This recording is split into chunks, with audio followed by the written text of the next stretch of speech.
Congressmen, you are welcome to Uruala. Uruala Biago. Ala Purun Oji, Purun Gupu Oji. Ala Yoma Kwere. Now for 2013, I need it. Uruala, Chuku Gozira Kambwege.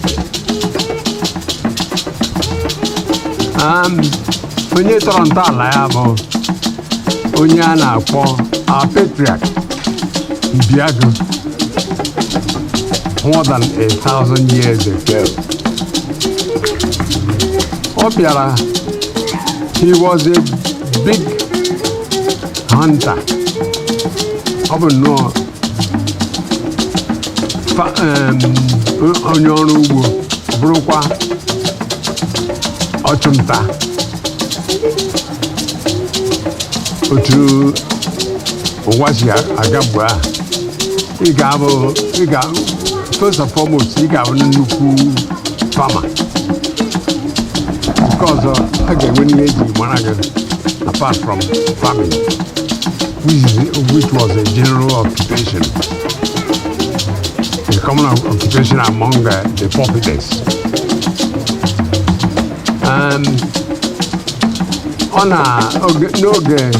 During the hunting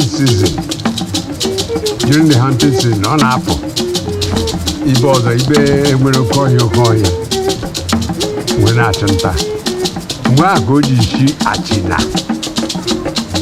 in present day Agụata local government were bịa this side of ala Igbo mgbe ahụ. And ọ bịara nta ahụ were chụsa nta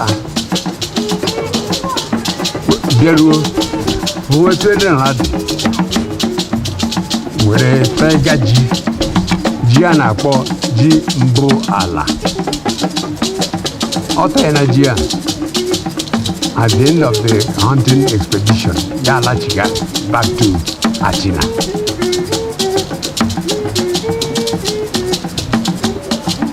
Mgbe ọ na-agbaziga mgbe ọzọ a ga-eme, ọ na-abịa nta, ya bịara hụrụ ji ilu nke ọ tara ya.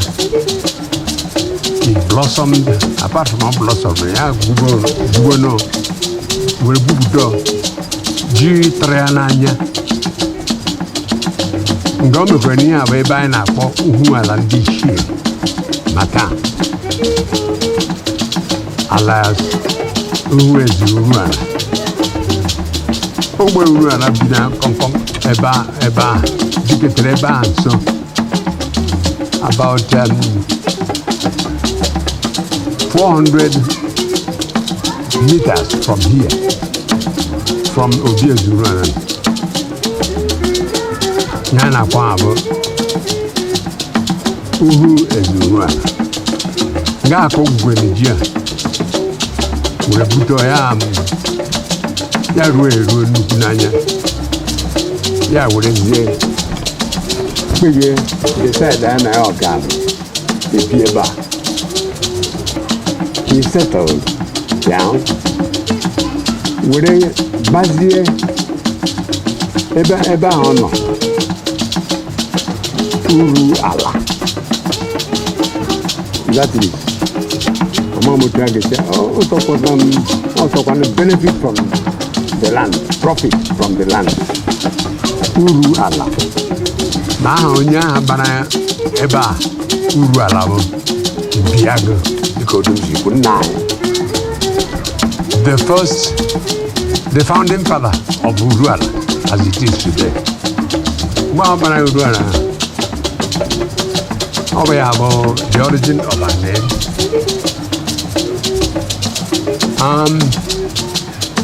Ya mekwe mgbe o settled lụọ nwanyị na-abụ. Nwanyị na-abụ ahụ ọ lụrụ were mụtara ya eze mee azụ. Nwa ya chiri ụzọ chie eze mee azụ. Akọlị ozu na agọ ụmụ ya na-anọ na ọ bụ ha bụ the founding fathers of Ezemeazụ village Ugwuala. Ozu meziri Zagharịa ahụ na-aza ozu ome Ugwuala. Ozu Akọlị megharịrị ọkwa village, the largest village in Ugwuala. Ebe ahụ local government headquarters dị. Ha na Ezemeazụ bụ Ogbunne. Nwunye nke ọzọ ahụ mụtara ozu mụta agọ. Ogbunne bụkwa Ogbunne ji agọ na ozu. Ndị ụmụ agọ bezie bụrụ na-aza ụmụ agọ. Ya bụ traditionally ihe anyị dị bụ 4 villages nọ n'Ugwuala. Very population anyị ruru ọ bụrụ karịrị by the last census projection.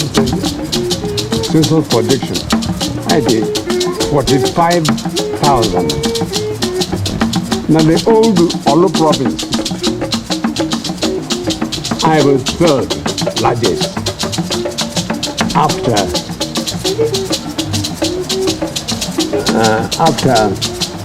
Amu-Igbo.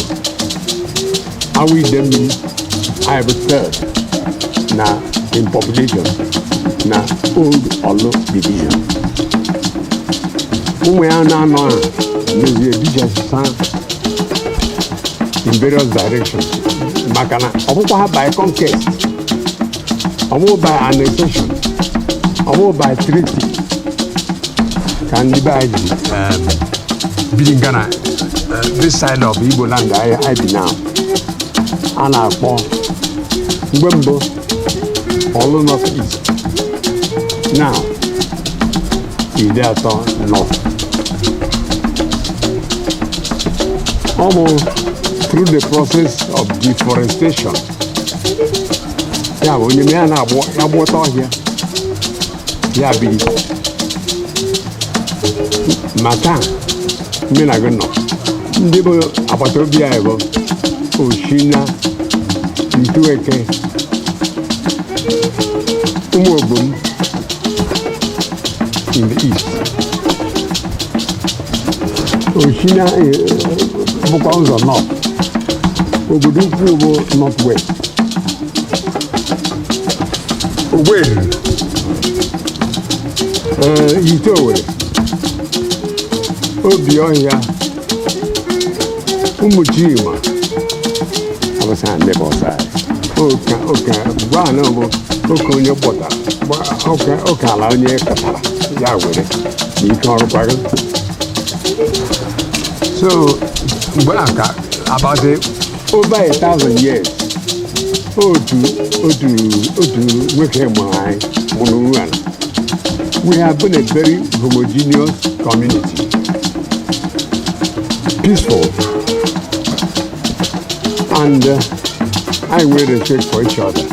Na-emekọta omenala anyị otu mgbe otu ihe. Omenala anyị mere include eriri ji ma mgbe a onye a na-eri ji n'obi ụlọ ọ bụ otu na anyị si eri ya o ji about 50 years ago. Mgbe mbọ bụ n'obi ụlọ the nearest a na-abịa together as a n'iri ji bụ mgbe anyị na-egbu ihe a na-akpọ awa. Mgbe ahụ ka Eze Ugwuala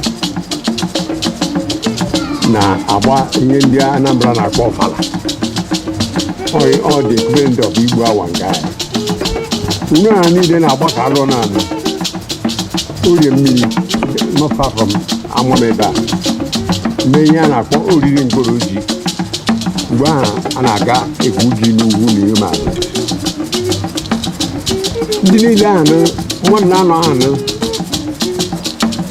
Biagamo ndị isi dị ọkwa na isi nwa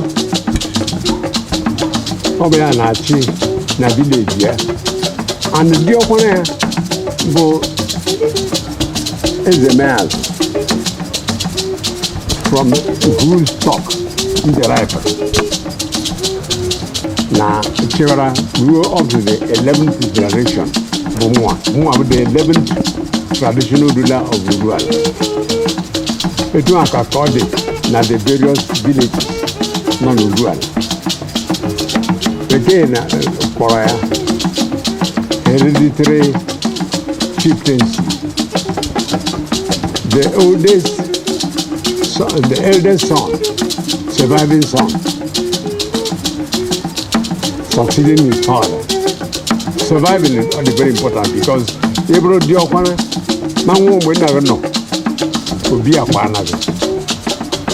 It will according to rural level on the principle of primogeniture, the case here. We can call it Gabriel. We're not no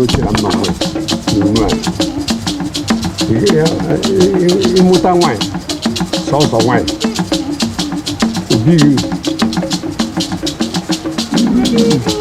Big advantage. I'm a slave. Became answer on the Latin series as in silica bella, Mudares non secaded.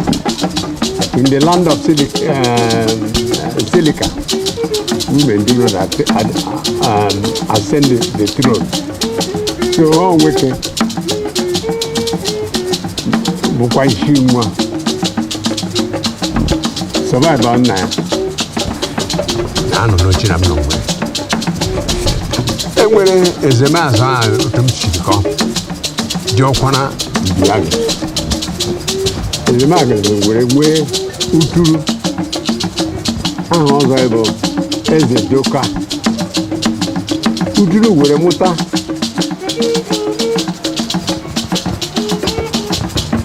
Muta is a journal.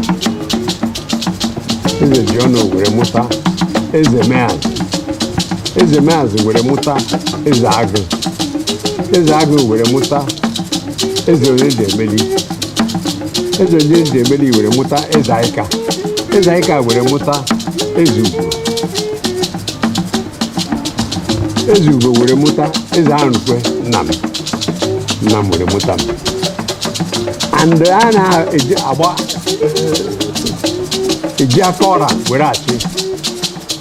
We know when I'm no lieutenant way. Which I'm no way.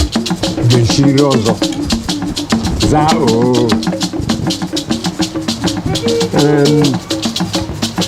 We're a brew of one note.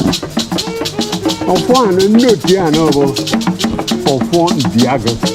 So we bring that. Yeah, well, Anna she is a she and I'm where I'm. Mana, I'm going to be there. The way no to buy like that. No, Tiano, or 4 Jupiter Ruana, or 4 Ruana need it.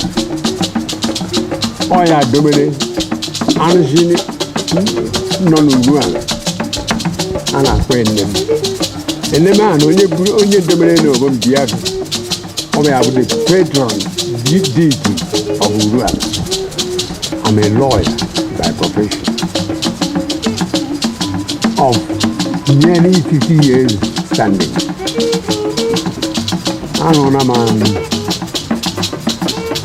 I practice in Nigeria for over 30-something years. Before I came back to Malo, I practiced in Zambia, East Africa, Central Africa. I was a lawyer. I was a lecturer, senior lecturer in the University of Zambia for 3 years before I got diverted to the judiciary. And now I'm back and now, I would have some more lower. I'm on East Central State. And now immediately after the war, I got Zambia. As an OSAS British Overseas Service I was an OSAS officer.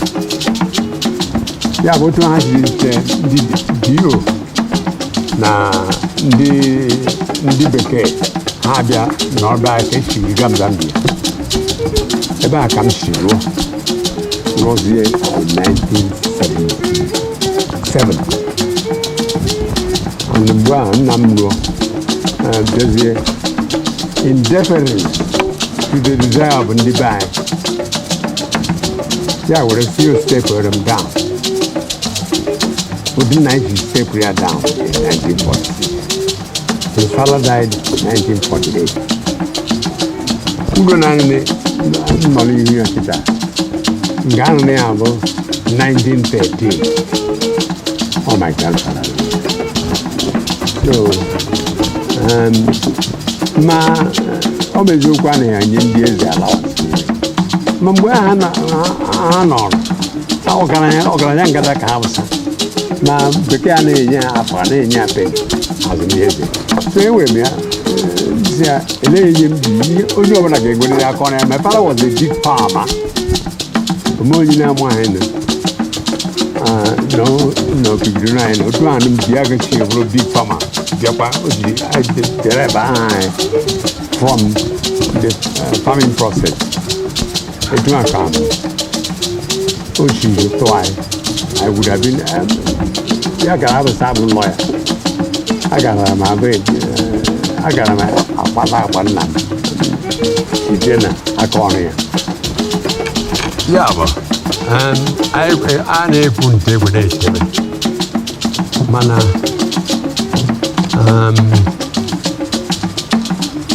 akụkọ na-adị ọsọ nye na asara gọbọrọ ị ga-egburiri